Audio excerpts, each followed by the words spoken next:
இருளாயிருந்த நீங்கள் ஆண்டவரோடு இணைந்து ஒளிக்கிறீர்கள். நம் ஆண்டவராகிய இயேசு கிறிஸ்துவின் அன்பும் அருளும் அமைதியும் மகிழ்ச்சியும் உங்கள் அனைவரோடும் இருப்பதாக. அன்பு நிறைந்த சகோதர சகோதரிகளே, தவக்காலத்தின் 4ஆம் ஞாயிறு சில முக்கியமான முன்னுதாரணங்களை வெளிப்படுத்தி நாம் ஒளியின் மக்களாக வாழ வேண்டும், இருள் நிறைந்த பாவம் நிறைந்த நம் வாழ்வு மறைய வேண்டும் என்பதை வலியுறுத்துகிறது. இன்றைய நாளின் முதல் வாசகத்தில் சாமுவேல் தாவீதை அபிஷேகம் செய்ய செல்லுகிறார். ஈசா இடத்தில் அவர் அனுப்பப்பட்ட போது ஈசாயினுடைய பிள்ளைகளை ஒவ்வொருவராக அவர் காணுகிற போது இவன்தான் கடவுளால் தேர்ந்து கொள்ளப்பட்டவனா சாமுவேல் எண்ணுகிற சமயத்திலேயே ஆண்டவர் அவன் தோற்றத்தையும் உயரத்தையும் பார்க்காதே, மனிதர் பார்ப்பது போல நான் பார்ப்பதில்லை, மனிதர் முகத்தை பார்க்கிறார், ஆண்டவரோ அகத்தை பார்க்கிறார் என்பதை வெளிப்படுத்துகிறார். அன்பிற்குரியவர்களே, சில நேரங்களில் மனிதர்களுடைய தோற்றத்தை பார்த்து, உருவத்தை பார்த்து, அழகை பார்த்து, நிறத்தை நாம் மயங்கி விடுகிறோம், அல்லது அவர்களுடைய குணத்தை தீர்மானித்து விடுகிறோம். நிச்சயமாக நாம் எண்ணுவது போலவோ நாம் பார்ப்பது போலவோ அவர்கள் இருக்க வேண்டியம் என்ற அவசியமில்லை. பல நேரங்களில் நம் பார்வை பொய்யாகிறது, நம்முடைய எண்ணங்களும் சிந்தனைகளும் தவறாக போய் முடிகிறது. இதோ சாமுவேலும் கூட ஆண்டவரால் திருப்பொழிவு செய்யப்பட்டவன் இவன்தானாக இருக்குமோ என்று எண்ணுகிற சமயத்திலேயே ஆண்டவர் மனிதர் பார்ப்பது போல் நான் பார்ப்பதில்லை என்று தெளிவாக எடுத்து சொல்லுகிறார். இன்னொரு சிறுவன் இருக்கிறான், அவன் ஆடு மேய்த்துக் கொண்டிருக்கிறான் என்று சொல்லி சிறுவனான, பொடியவனான, தெளிவில்லாதவனான ஆடு மேய்த்துக் கொண்டிருக்கிற ஒருவரை கொண்டு வந்து நிறுத்தும் போது சிவந்த மேனியும் ஒளிரும் கண்களும் அழகிய தோற்றமும் கொண்டிருந்த தாவீதை ஆண்டவர் தேர்ந்து கொள்ளுகிறார். தேர்ந்து கொள்ளப்பட்டவன் இவனே, எழுந்து இவனை திருப்பொழிவு செய் அவர் சொல்லுகிறார். சில நேரங்களில் பணம், பதவி, பட்டம், புகழ், அதிகாரம், உயர்ந்த ஜாதி, வசதி வாய்ப்புகள் உள்ளவன், திறமை உள்ளவன் என்று சொல்லி சில பேரை நம் வாழ்க்கையில் நாம் அங்கீகரிப்போம், உயர்வாக பேசுவோம், அவர்களுக்கு அதிகமான வாய்ப்புகளை கொடுப்போம். ஆம், நம் பார்வைகள் வேறு, நம் எண்ணங்கள் சிந்தனைகள் வேறு, கடவுளுடைய பார்வையும் எண்ணமும் வேறு. அவர் சாதாரண எளிய தாழ்ந்த நிலையில் இருக்கின்ற மக்களை தேர்ந்து கொள்ளுகிறார். யூத குலத்தில் இஸ்ராயல் மக்களிடையே மிக எளியவரான அன்னை மரியாளை ஆண்டவர் தேர்ந்து கொள்ளுகிறார். அருள்மிகு பெற்ற மரியே வாழ்க, ஆண்டவர் உன்னோடு இருக்கிறார் என்று சொல்லி பெண்களுக்குள் பேறு பெற்றவராக, ஆசி பெற்றவராக அன்னை மரியாவை தேர்ந்தெடுக்கிறார். அப்படியாக கடவுளுடைய பணிக்காக, இறையாட்சியை இந்த உலகத்தில் கட்டி அமைப்பதற்காக கடவுள் யாரை வேண்டுமானாலும் தேர்ந்து கொள்ளலாம். 2ஆம் வாசகம் வெளிப்படுத்துகிறது, இருளாயிருந்த நீங்கள் ஆண்டவரோடு இணைந்து ஒளியாயிருக்கிறீர்கள். ஆம், ஒரு காலத்தில் நாம் பாவிகளாக இருந்திருக்கலாம், தவறுகள் செய்திருக்கலாம், குற்றங்கள் புரிந்திருக்கலாம், திறமைகள் இல்லாமல் இருந்திருக்கலாம், வாய்ப்புகள் கிடைக்காமல் போயிருக்கலாம், தாழ்த்தப்பட்டவர்களாகவோ ஏன் அடிமைகளாகவோ இந்த சமூகத்தால் முத்திரை குத்தப்பட்டிருக்கலாம். ஆனால் ஆண்டவர் நம்மை தேர்ந்து கொண்டார் என்றால், இருளாயிருந்த நீங்கள் ஆண்டவரோடு இன்றைக்கு ஒளியாய் மாறியிருக்கிறீர்கள், ஒளி பெற்ற மக்களாக வாழுங்கள் என்கிற அழைப்பை தருகிறார் ஆண்டவர். ஆம், எந்த மனிதரிடத்தில் உண்மையும் நீதியும் நேர்மையும் அன்பும் இரக்கமும் அமைதியும் பொறுமையும் இருக்கிறதோ அந்த மனிதராக இந்த உலகத்திலே இருக்கின்றார். ஆண்டவருக்கு உகந்தது எது என்று ஆராய்ந்து பாருங்கள். தூங்குகிறவனே விழித்தெழு, இறந்தவனே உயிர் பெற்று எழு, கிறிஸ்து உன்மீது ஒளிர்ந்தெழுவார் என்கிறது 2ஆம். இவற்றிற்கெல்லாம் மிகச்சிறந்த ஒரு உதாரணத்தை கொடுத்து இன்னும் நம்மை ஆழப்படுத்துகிறார், தெளிவுபடுத்துகிறார், நம்முடைய ஆன்மீக குருட்டுத்தனத்தை அகற்றுகிறார் நம் இறைவன். ஆன்மீக குருட்டுத்தனம் என்றால் என்ன? கடவுளை பற்றிய புரிதல் இல்லாமை, கடவுளுடைய இருப்பையும் திட்டத்தையும் அறிந்து கொள்ளாமல் இருப்பது. இந்த ஆன்மீக குருட்டுத்தனத்தில் பல வகைகள் உண்டு. முதல் வகை அறியாமை.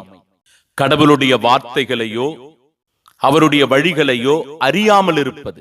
இரண்டாவது, கடினமான மனம், இறுகிய இதயம் என்று சொல்லலாம். கல் நெஞ்சம், கேட்கவோ கீழ்ப்படியவோ மறுப்பது. கடவுளுடைய வார்த்தைகளை கேட்பதற்கும் கீழ்ப்படிவதற்கும் முரட்டுத்தனம் செய்வது. மூன்றாவது, மாயை, பொய் போதனைகள். இந்த உலகியல் கண்ணோட்டத்துடன் நம்மை தவறாக இணைத்துக் கொள்ளுகின்ற மனநிலை, தவறாக வழிநடத்தப்படுவது. இப்படிப்பட்ட ஆன்மீக குருட்டுத்தனங்கள் நமக்குள் இருக்கும். அறியாமை, கடின மனம், மாயை. இப்படிப்பட்ட மனநிலையில் வாழ்கிற போது நமக்குள் சில மாற்றங்கள் வருகிறது. என்ன மாற்றங்கள் என்றால், கடவுளுடைய குரலை நாம் புறக்கணிப்போம். கடவுளுடைய வார்த்தை நமக்கு விளங்காது, புரியாது.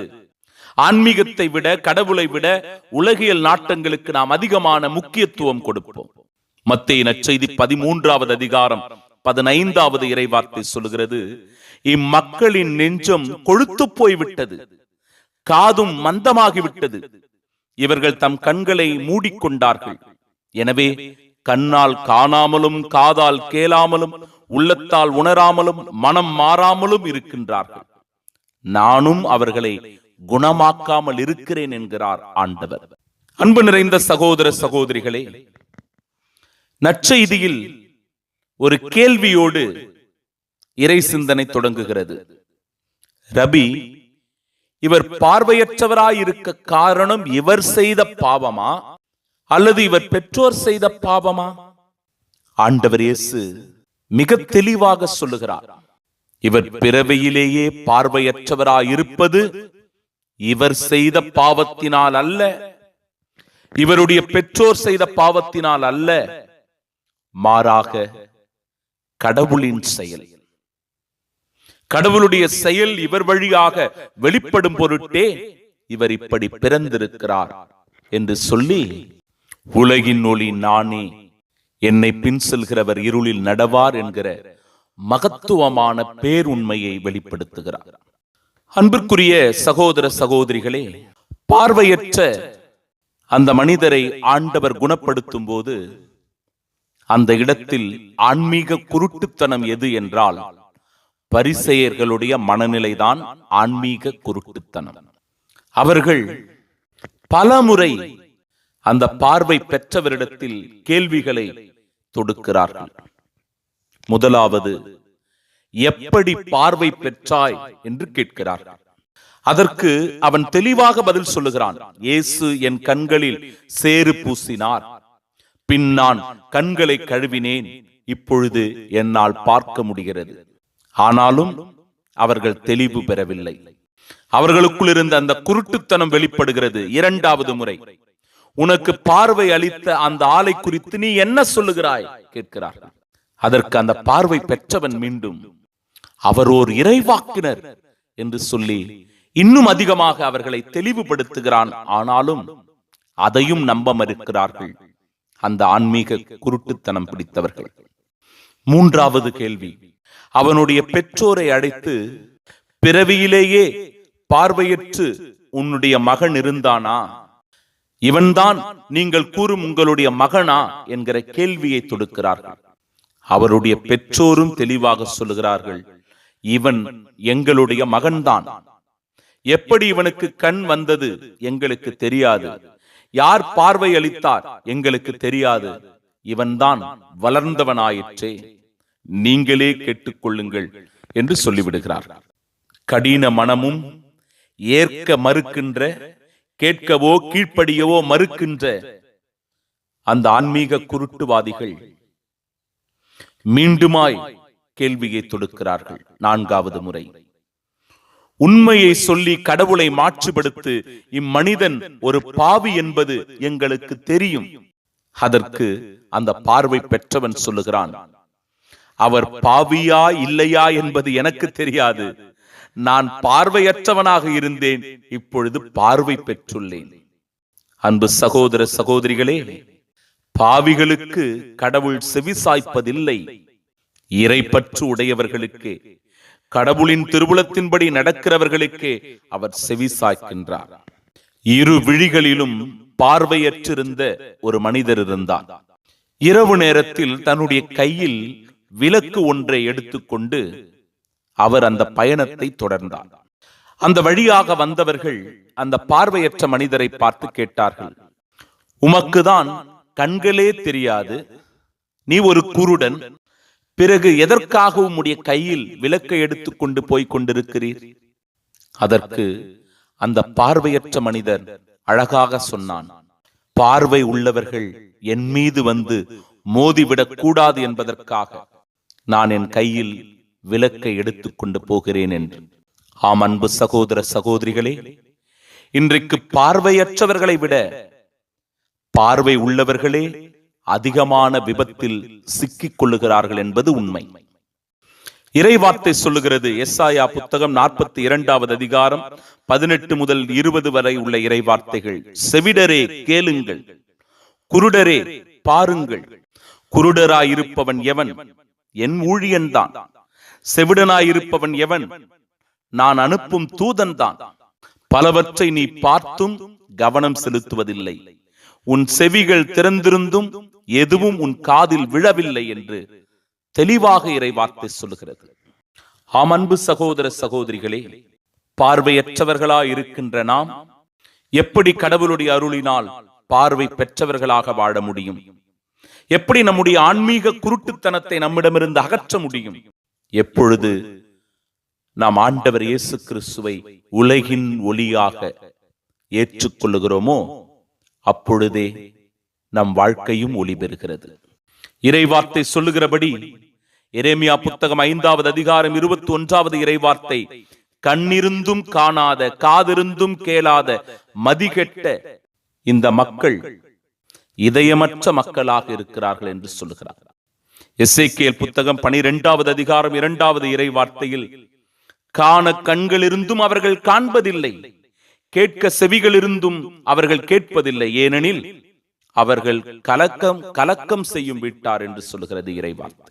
அன்பு நிறைந்த சகோதர சகோதரிகளே, இந்த மகத்துவமான உண்மைகளை தியானிக்கின்ற நாம் எப்படி ஆன்மீகத்தில் வளர முடியும்? ஆண்டவருடைய அன்பை சுவைக்க முடியும்? அவருடைய ஒளியில் பிரகாசிக்க முடியும் என்றால் 4 மிக முக்கியமான செயல்களை நம் வாழ்வில் செய்வது அவசியம். நல்ல புரிதலுக்காக, வழிகாட்டுதலுக்காக செபிக்க வேண்டும். 2வது, கடவுளுடைய வார்த்தைகளை வாசித்து ஆராய்ந்து பார்த்து தியானிக்க வேண்டும். 3வது, நம்பிக்கை உள்ளவர்கள் வழிகாட்டுபவர்களுடன் இணைந்து பயணிக்க வேண்டும். 4வது, திறந்த மனதோடும் பணிவோடும் தாழ்ச்சியான உள்ளத்தோடும் வாழ வேண்டும். அன்பு சகோதர சகோதரிகளே, அப்படி நாம் வாழ்கிறோம் என்றால் பிலிப்பியருக்கு எழுதிய திருமடல் 3வது அதிகாரம் 14-15 இறைவார்த்தைகள் சொல்கிறது, கடந்ததை மறந்துவிட்டு முன்னிருப்பதை கண்முன் கொண்டு பரிசு பெற வேண்டிய இலக்கை நோக்கி தொடர்ந்து ஓடுகிறேன் என்று. ஆம், நாம் பரிசு பெற வேண்டிய இலக்கு ஒன்று உண்டு. அது நம் ஆண்டவர் இயேசு கிறிஸ்துவே. அவருடைய பாடுகளின் வழியாக வருகின்ற மாட்சியே, அவருடைய உயிர்ப்பில் பங்கு பெறுகின்ற பாக்கியமே, நிலையான பேரின்பத்தில் எப்பொழுதும் நாம் வாழுகின்ற சாட்சிய வாழ்வே. அதற்கான வரம் வேண்டி இந்த திருப்பலியில் தொடர்ந்து மன்றாடி வேண்டி செபிப்போம். ஆமீன்.